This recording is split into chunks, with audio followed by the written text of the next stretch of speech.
O Evangelho segundo narrativa de Mateus, no seu capítulo 25, a partir do verso 14, ele nos diz: Pois será como um homem que, ausentando-se do país, chamou os seus servos e lhes confiou os seus bens. A um deu 5 talentos, a outro 2 e a outro 1. A cada um segundo a sua própria capacidade, e então partiu. O que recebera 5 talentos saiu imediatamente a negociar com eles e ganhou outros 5. Do mesmo modo, o que recebera 2 ganhou outros 2. Mas o que recebera 1, saindo, abriu uma cova e escondeu o dinheiro do seu senhor. Depois de muito tempo voltou o senhor daqueles servos e ajustou contas com eles. Então, aproximando-se o que recebera 5 talentos, entregou outros 5, dizendo: Senhor, confiaste-me 5 talentos, eis aqui outros 5 talentos que ganhei. Disse-lhe o Senhor: Muito bem, servo bom e fiel. Foste fiel no pouco, sobre o muito te colocarei. Entra no gozo do teu Senhor. E aproximando-se também o que recebera 2 talentos, disse: Senhor, 2 talentos me confiaste. Aqui tem outros 2 que ganhei. Disse-lhe o Senhor: Muito bem, servo bom e fiel, foste fiel no pouco, sobre o muito te colocarei. Entra no gozo do teu Senhor. Chegando por fim o que recebera 1 talento, disse: Senhor, sabendo que és homem severo, que ceifas onde não semeaste, e ajuntas onde não espalhaste, receoso, escondi na terra o teu talento. Aqui tens o que é teu. Respondeu-lhe, porém, o Senhor: Servo mau e negligente, sabias que ceifo onde não semeei e ajunto onde não espalhei? Cumpria, portanto, que entregasse o meu dinheiro aos banqueiros, e eu, ao voltar, receberia com juros o que é meu.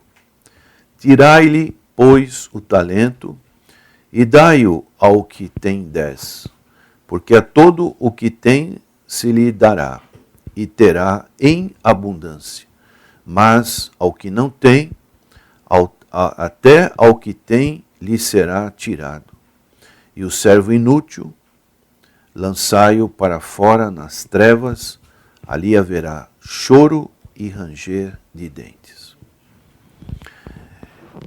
É muito importante observarmos, tanto no capítulo 24 como no capítulo 25, que são capítulos chamados escatológicos. A palavra escatológica significa as coisas que irão acontecer no futuro. E aqui, esses 2 capítulos foram proferidos na última semana do ministério terreno, antes da morte do Senhor Jesus Cristo, mais ou menos numa terça-feira, quando se aproximava o grande dia da sua morte. E o Senhor, nesses 2 capítulos, ele falou sobre a sua volta, os sinais da sua volta, falou sobre o julgamento, falou também que nos chama a atenção a respeito da vigilância e falou sobre o servo bom, o servo mau, e aqui no capítulo 25 ele se ocupou de falar sobre os talentos, sobre as obras de cada um dos que são chamados para o reino de Deus. A necessidade e a grande importância que todos nós que somos chamados para participar do reino de Deus, desta grande comissão que ele disse em Mateus capítulo 28, que nós temos para com o trabalho do mestre. A palavra talento, na ocasião, no contexto em que foi escrita, era a mais alta unidade monetária da moeda que circulava na época do Senhor Jesus Cristo. A palavra talento era equivalente a 6.000 denários. 100 denários era o salário de um dia para um trabalhador. Equivalente o denário a dracma grega. Então tinha um certo valor, 6.000 denários ou 6.000 dracmas. Uma tal soma de dinheiro que era praticamente de muito valor naquela ocasião. Então o Senhor entregou 5, 2 e 1. A palavra talento, também no sentido para o nosso português, significa um dom natural ou uma habilidade que uma pessoa pode ter. Nós ouvimos falar que fulano, beltrano tem habilidade para determinada coisa, para um determinado ofício, para uma determinada arte, para um determinado esporte. E assim, cada um de nós tem esses talentos. Ou Deus também vai nos provendo com um conteúdo desses talentos. De maneiras que essa parábola ela foi dita pelo Senhor Jesus, lá em Jerusalém, mais ou menos no ano 30, no Monte das Oliveiras, e nos mostra este sermão escatológico do Senhor Jesus Cristo. Esta parábola visa ensinar que o servo deve experimentar um crescimento na prática da mordomia. Isto é, sendo ele um administrador de tudo que lhe foi confiado pelo Senhor. O Senhor é dono do seu reino. O Senhor é dono de tudo, dos céus e da terra.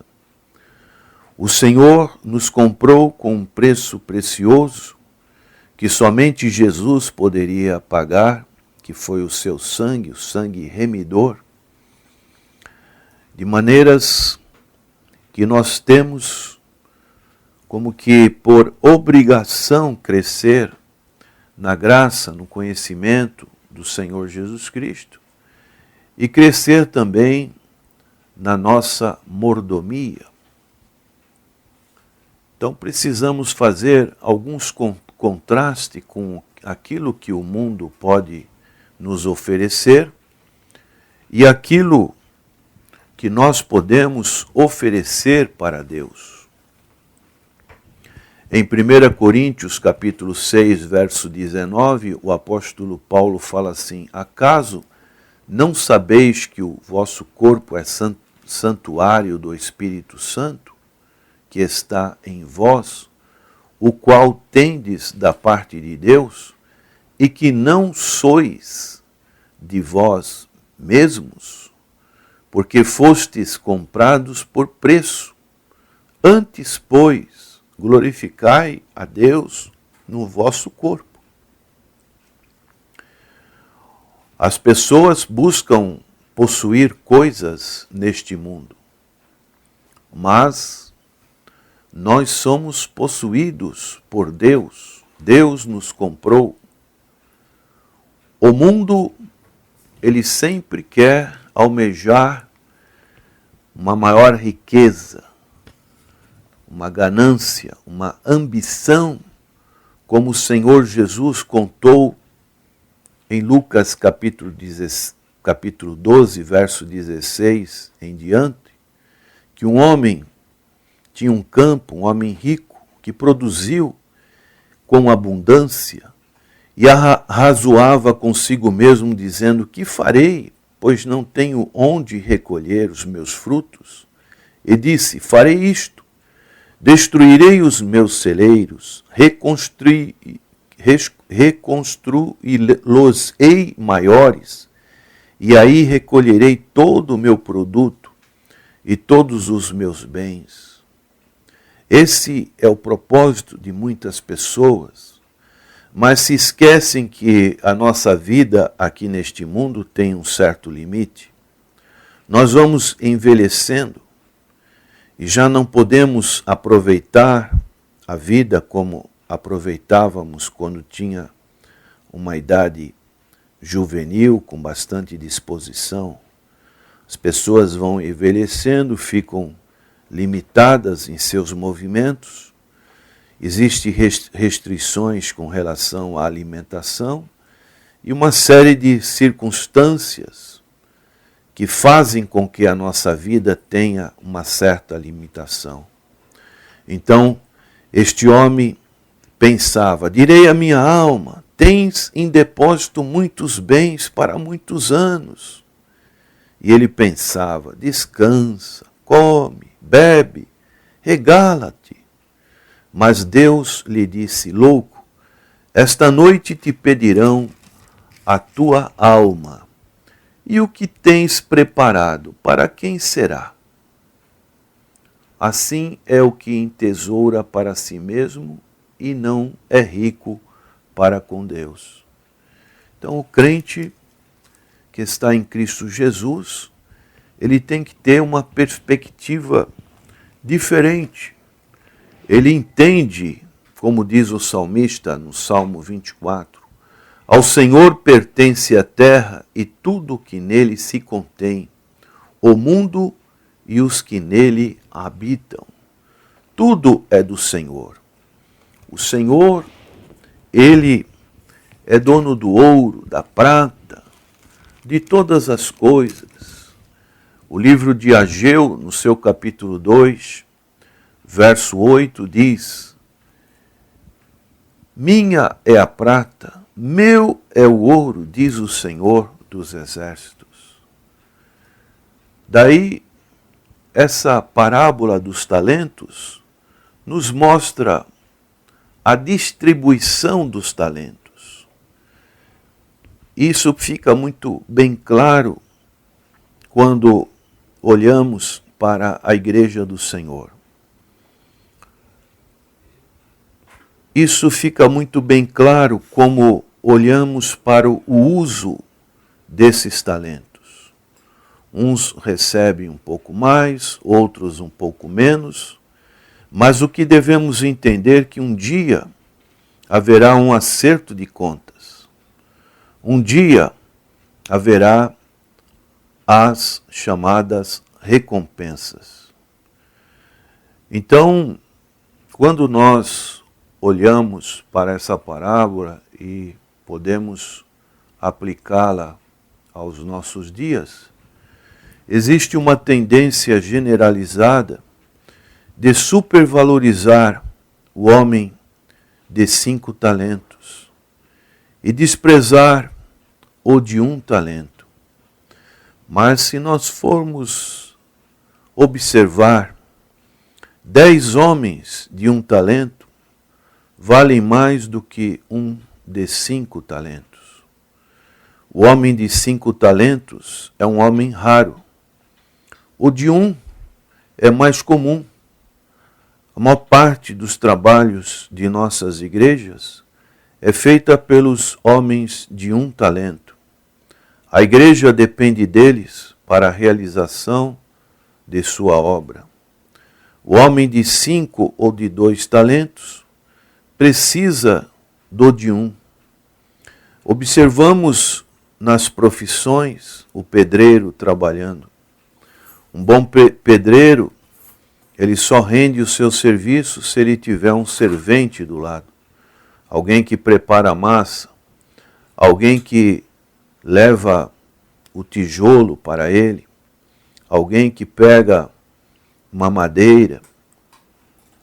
Então, o pedreiro precisa do servente. E o pastor precisa dos pequeninos e humildes membros de sua igreja para levar adiante a obra do Senhor. Deus nos dá na distribuição dos talentos além do que merecemos. Estamos sempre prontos a dar grandes quantias que não temos para o reino. E por que não darmos o pouco que nós temos? 300 membros, dando cada um R$20, valem mais do que um que dá, às vezes, R$2.000. Vamos dar o pouco que temos. Se não sou grande pregador, pregarei conforme a minha capacidade. Assim acontece no louvor. Se não sei cantar muito bem, vou ajudar a fazer uma segunda voz. Vou ajudar a tocar alguns instrumentos. Assim acontece também nas visitas aos crentes que estão doentes, passando por necessidades. Visita um, visita outro. Assim acontece também na ação social. O pouco que eu tenho eu posso repartir com aquele que não tem nada.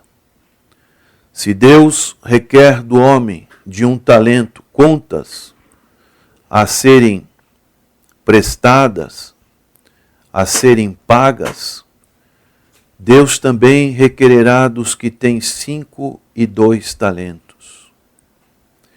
Então, o que nós temos presenciado ultimamente é que muitos crentes não têm acrescentado muita coisa, não têm crescido na graça, no conhecimento do Senhor, e há necessidade de um despertamento, há necessidade de um comprometimento com a palavra do Senhor. Deus tem te dado um talento. Ele pode ser muito pequeno, mas esse pequeno, ele é um talento cooperativo para com os outros talentos que tem na casa do Senhor. A pergunta que se faz é: quantos talentos você tem recebido de Deus? O que você está fazendo com esses talentos? Lembre-se que um dia você prestará contas a Deus. E que palavras ouvirei do Supremo Juiz naquele dia? É momento de vigilância. É momento da volta do Senhor Jesus Cristo. Se você tem condições de fazer algum trabalho para a obra do Senhor, não deixe para amanhã, mas faça-o hoje, faça-o com dedicação. Não deixe que às vezes alguns reveses que ocorrem no meio do povo de Deus, algum mal-entendido, alguma incompreensão, alguma desavença que ocorra no meio do povo de Deus, possa tirar o seu ânimo, mas prossiga a completar a carreira que Deus tem já idealizado para você. E assim você ouvirá o que o Senhor Jesus Cristo pôde dizer: muito bem, servo bom e fiel, foste fiel no pouco, sobre o muito te colocarei. Entra no gozo do teu Senhor. Vamos orar. Senhor, é uma palavra de vigilância, é uma palavra de responsabilidade que temos mencionado das Escrituras Sagradas, que possamos entender que cada um de nós tem recebido um talento. Ó Deus, então que esse talento seja revertido em outros talentos para o teu reino. É a nossa oração, agradecidos em nome do Senhor Jesus. Amém.